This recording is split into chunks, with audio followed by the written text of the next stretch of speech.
Nah, Bu, untuk sesi berikutnya kita lanjut kepada pemeriksaan kesehatan ibu hamil ya, Bu ya. Nah, maaf, saya sebelah sini ya, Bu. Nah, sebelumnya saya kemarin kan kita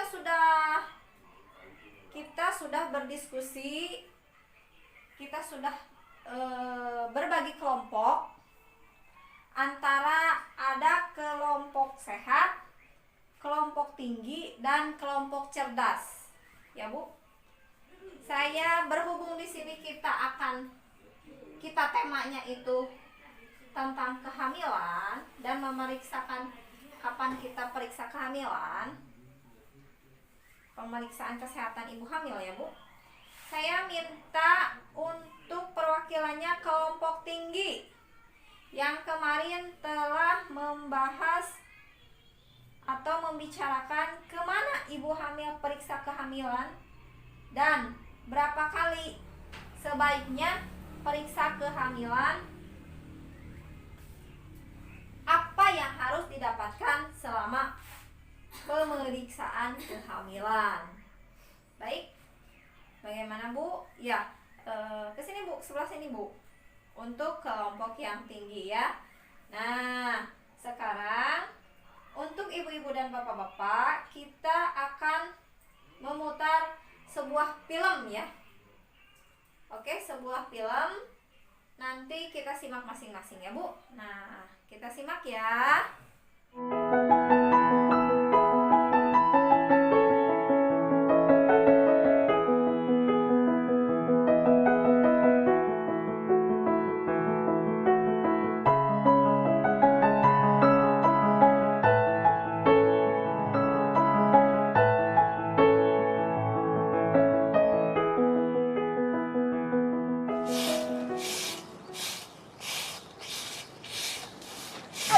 Aduh,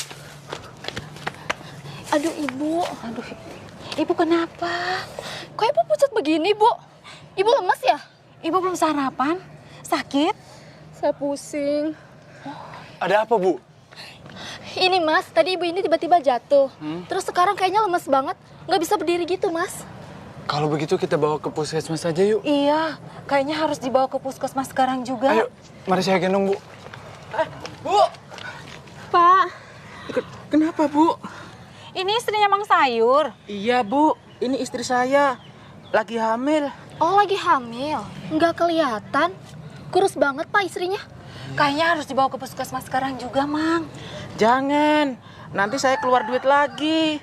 Kita pulang aja yuk, Bu. Tapi Pak, takut bayinya. Kenapa bayinya, Bu?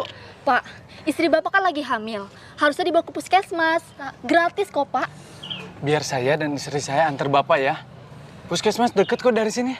Tapi gimana dagangan saya? Biar saya yang nungguin, Mang. Gak apa-apa. Udah, ayo, Bu. Emang Istri hamil gak sehat kayak gitu, malah mau dibawa pulang. Ada-ada aja sih Mamang nih.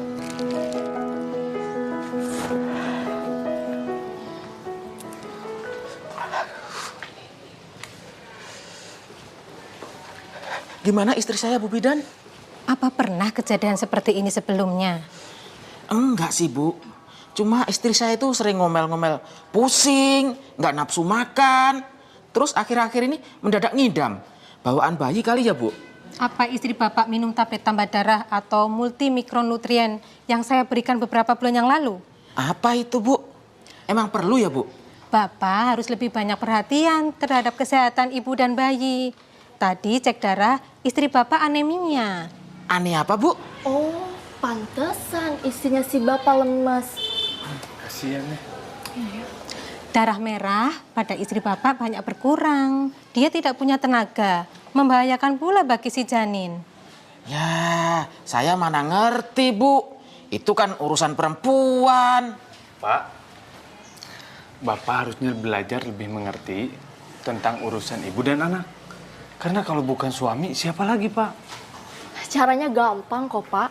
Hanya perlu rajin ketemu dengan bidan. Contohnya suami saya yang ganteng ini, dia rajin ketemu sama bidan. Emangnya harus berapa kali periksa sama Bu Bidan? 4 kali selama hamil. Tetapi Bapak juga harus menjaga makan makanan yang bergizi untuk istri Bapak.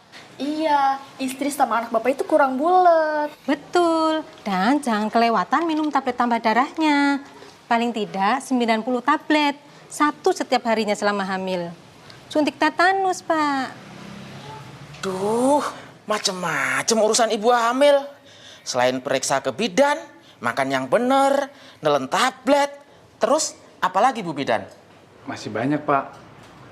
Tapi Bapak nggak usah bingung. Tanyain aja sama saya. Yang penting diutamakan itu anak dan istri, Pak. Tuh kan, banyak yang bantu. Mari Pak, ke dalam. Lihat istri Ya, Bapak. baik Bu.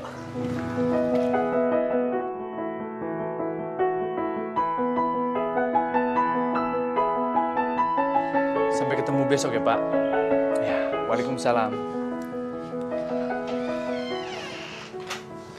Ibu, Iya ya. Minum ya. makasih ya, Bu.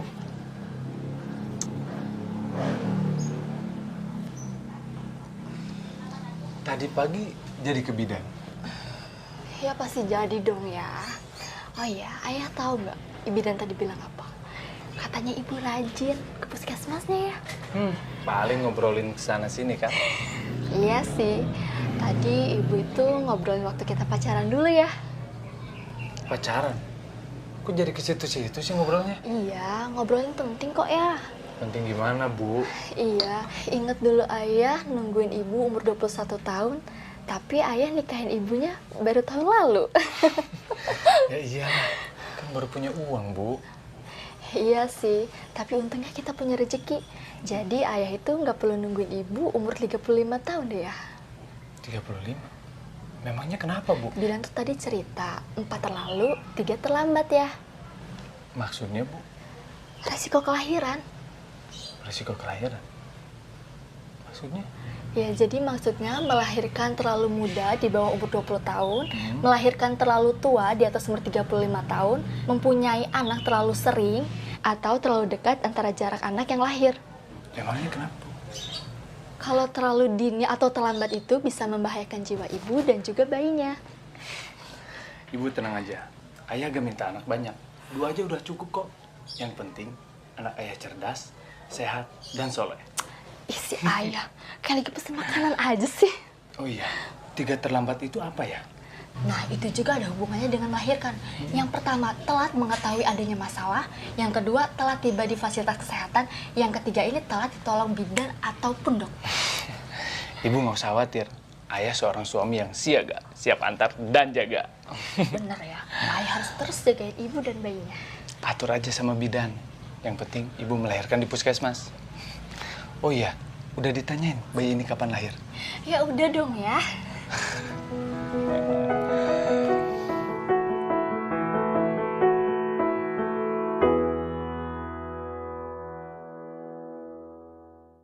Baik ya, Bu.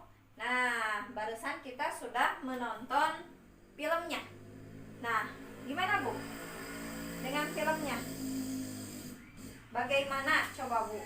Ada yang bisa menjelaskan atau ada yang bisa mengutarakan apa yang ada di film tersebut? Iya. Terima kasih, Ibu Koswara. Iya.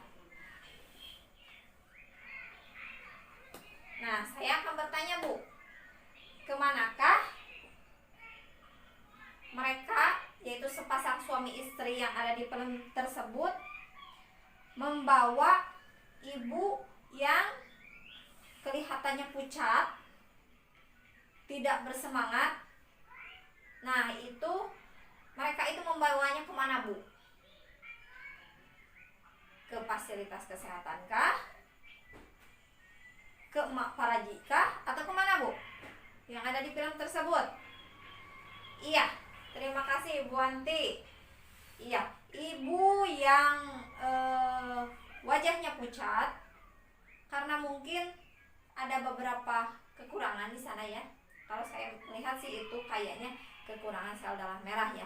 bukan saya melihat, maksudnya tadi kita lihat di film si ibu istrinya tukang sayur itu ternyata kekurangan darah merah, anemia kayaknya ya, karena dia tidak meminum pil tambah darah. Nah, apakah ibu-ibu yang ada di sini ketika hamil juga suka pergi ke puskesmas untuk memeriksa kehamilannya? Gimana, Bu? Iya, itu harus ya, Bu. Karena kenapa? Supaya janin yang ada di dalam kandungan kita itu sehat. Jadi harus diperiksa oleh bidan. Nah, di sana kita akan diberitahukan beberapa pengetahuan oleh bidan terkait dengan kesehatan kandungan ya, Bu ya. Iya, perkembangan bayi. Nanti kan ada pemeriksaan denyut nadi. Nah, proses-proses di situ, Bu. Kita harus kalau kita sayang terhadap anak kita, makanya kita harus memeliharanya dengan baik, terutama pada saat ibu si anak itu masih dalam kandungan ya, Bu ya. Nah, untuk selanjutnya, Bu, berapa kali sih ibu hamil harus menemui bidan selama kehamilan? Maksudnya di sini berapa kali harus diperiksa oleh bidan? Mau itu di posyandu, puskesdes, posbindu, atau puskesmas, atau rumah bidan, atau dokter kandungan mungkin kalau merasa ekonominya bagus gitu. Iya, berapa kali, Bu? Iya, minimal 4 kali selama kehamilan. Lebih sering, lebih bagus. Nah, gitu ya, Bu ya. Sekarang kan kita itu tidak terpatok, kita tidak harus terpaku harus ke puskesmas atau harus ke rumah bidan. Sekarang kita itu dari program pemerintah itu sudah disediakan yang namanya layanan kesehatan posyandu, pos kesehatan terpadu. Itu setiap bulan posyandu itu buka ya, Bu. Nah, diharapkan ibu hamil itu bisa memeriksakan kehamilannya setiap bulan ke posyandu, dan itu gratis, tidak bayar ya, Bu. Iya, karena itu disediakan oleh pemerintah. Baik.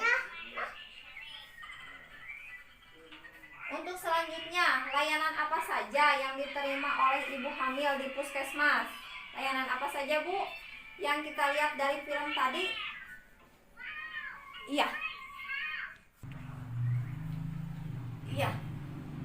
Layanan apa saja yang diterima oleh ibu hamil di puskesmas? Layanan apa saja, Bu? Iya, yang pertama pemeriksaan kandungan. Yang keduanya apa? Mendapatkan pil atau tablet tambah darah. Itu selama ibu hamil itu harus mendapatkan pil FE atau tablet besi itu minimal 90 tablet selama kehamilan, atau 1 hari sekali ya diminumnya. Iya. Nah, di sini kita lihat ya. Ini ada Pleats Art 1.4.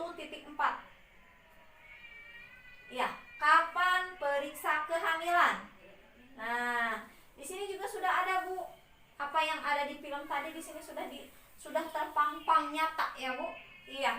Kapan periksa kehamilan? Nah, periksa kehamilan minimal 4 kali, lebih sering lebih baik. Jadi mau bagaimanapun juga diharapkan untuk menjaga kesehatan si janin, si bayi yang ada dalam kandungan kita harus memeriksakannya ya, Bu, minimal 4 kali selama kehamilan. Iya. Nah, di sini ada trimester pertama, trimester kedua, dan trimester ketiga ya, Bu ya. Nah,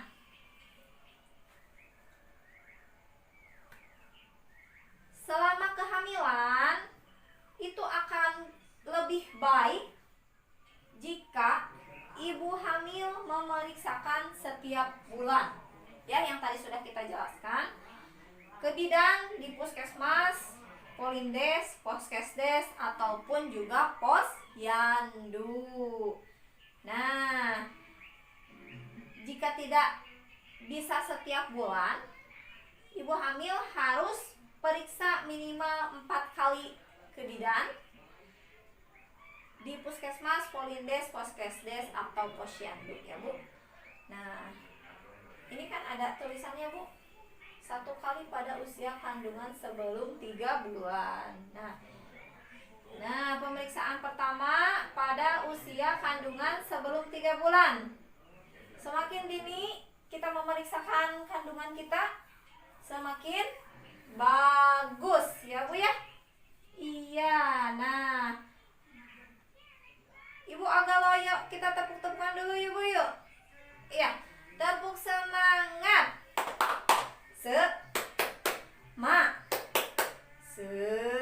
Semangat. Kita lanjut kepada yang trimester kedua ya Bu ya.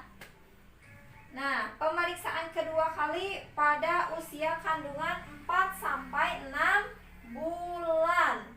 Nah, untuk trimester terakhir, yaitu trimester ketiga, itu 2 kali pada usia kandungan berapa Bu?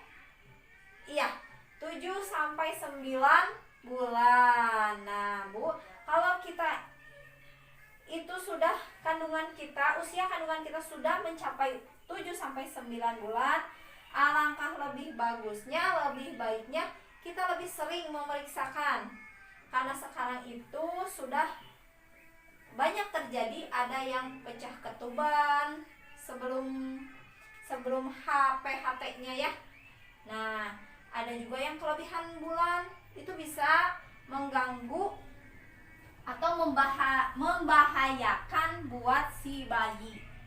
Karena mungkin kalau misalkan kelebihan bulan itu si anak bisa sampai, maaf ya Bu, berak di dalam kandungan, atau mungkin dia sudah meminum atau memakan air ketubannya. Itu yang tidak boleh ya Bu, itu berbahaya sekali bagi bayi ya. Makanya pada usia kandungan 7 sampai 9 bulan itu kan 2 kali. Alangkah lebih bagusnya, lebih sering lebih bagus. Nah ya, ibu hamil perlu memeriksakan kehamilan setiap bulan, apalagi jika ibu hamil memiliki resiko kehamilan 4 terlalu. Terlalu apa saja itu Bu? Iya, terlalu muda, bagus. Terlalu tua. Lanjut Bu. Iya, terlalu dekat jarak kehamilan. Selanjutnya, terlalu banyak anak. Ternyata banyak anak itu tidak boleh ya Bu. Di sini, kalau di sini itu termasuk ke dalam klaster 4T ya, 4 terlalu. Nah, untuk klaster terlalu muda itu usia berapa Bu? Ya Bu Yanti? Iya, benar. Usia kurang dari 20 tahun. Nah, untuk usia terlalu tua, Bu Novi? Iya, usia lebih dari 35 tahun. Nah, makanya kalau yang misalkan ada perencanaan untuk menambah momongan, alangkah lebih baiknya di bawah usia 35 tahun. Nah, untuk selanjutnya, terlalu dekat dengan jarak kehamilan. Bagaimana Bu itu yang terlalu dekat jaraknya? Bu Nita, gimana Bu? Iya, bagus. Jaraknya itu antara kehamilan satu dengan berikutnya kurang dari berapa tahun Bu? 2 tahun, bagus, terima kasih. Nah, yang terakhir, klaster yang terakhir, terlalu banyak anak. Terlalu banyak anak itu berapa ya Bu ya? Jadi ibu pernah hamil atau melahirkan 4 kali atau lebih. Iya, bagus, terima kasih. Nah, itu ya Bu, klaster yang 4T.